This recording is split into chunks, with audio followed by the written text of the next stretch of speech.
This is Scott the Fix-It Guy. Today we have a Viking downdraft vent that is unresponsive. We're going to be trying to figure out what's causing it.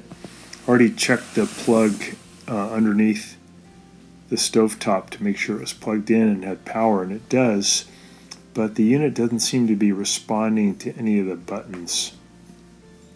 So my guess is it may be the up and down start button that needs to be replaced.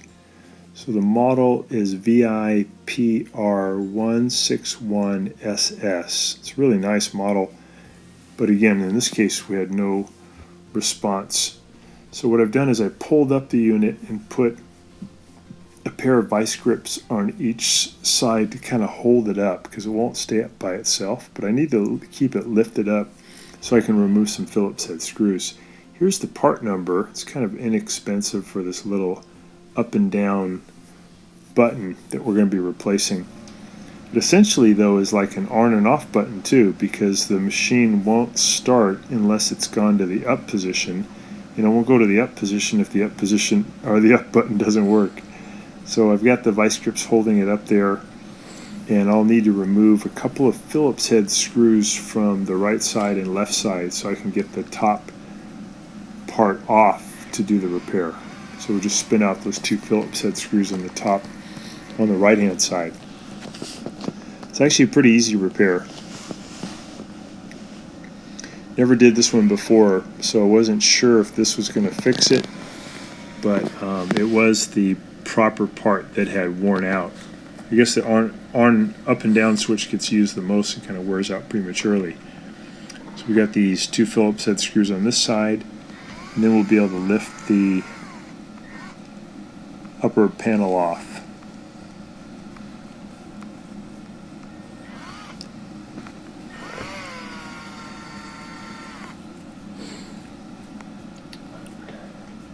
Viking has a good website where you can just go and order the parts. So this just has one modular connector, and once you pull that off, you'll be able to take off the whole upper assembly. And it's just a modular connector with a bunch of pins.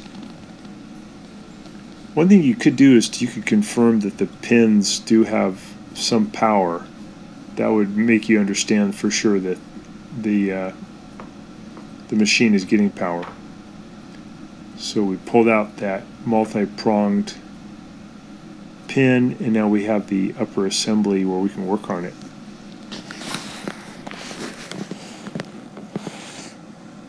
So looking at it, I find that that up and down switch just has a little ribbon cable that I have to pull out, and then I'm going to have to unpeel the up and down button. It's on with like basically a sticker.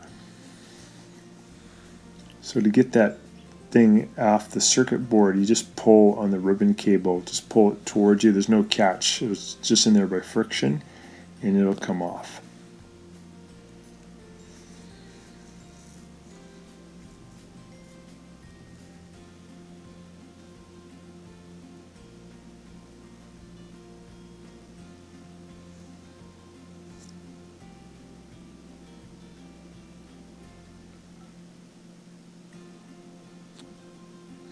And then you need to just peel off the old on-off button. Again, it's just on there with a sticker. You can use your fingernails to start it, or like a razor blade. Here's the new part.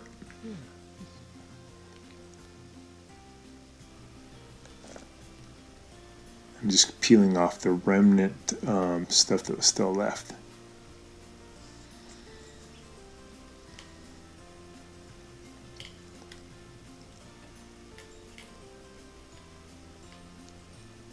There we go.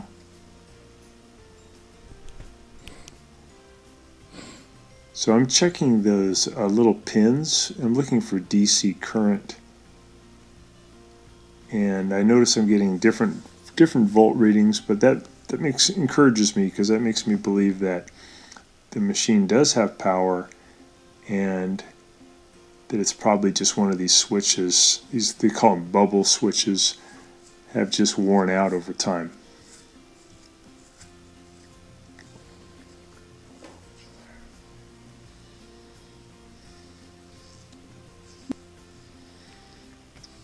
Here's our new part.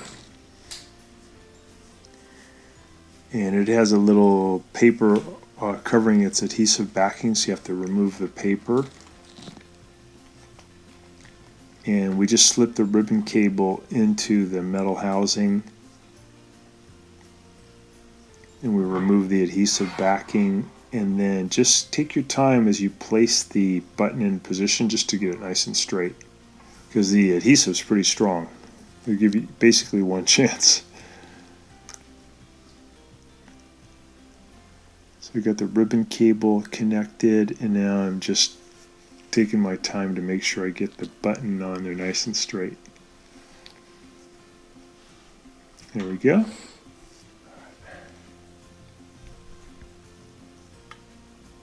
Oh, now we're going to put the ribbon cable on. Just fits on over those two prongs. Make sure it's on nice and tight.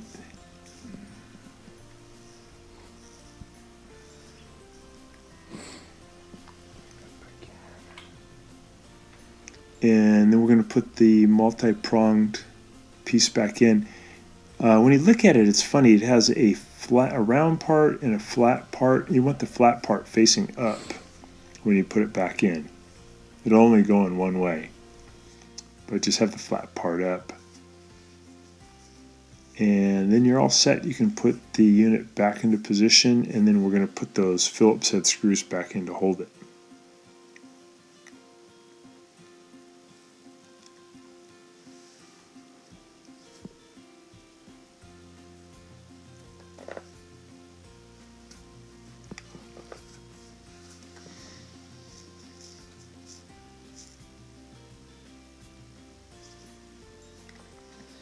I'd say if you're able to confirm that the unit has power and you're still getting no lights, no action, it's a very strong chance that it was the up and down switch. I'm just showing again how that pin connector goes on.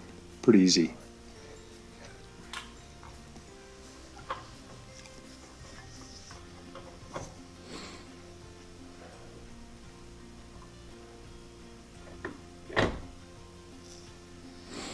These units work really good. They have, I believe it's 4 speeds, and they pull any smoke or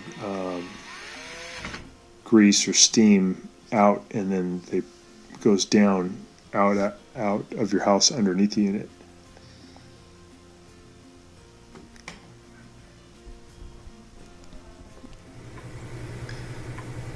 And you have to release your vice grips. And then once it goes down, you can press the up button and it'll go up, and you can test out the fan. I just tested it and I'm just resetting it. Here's the up button again. I push it.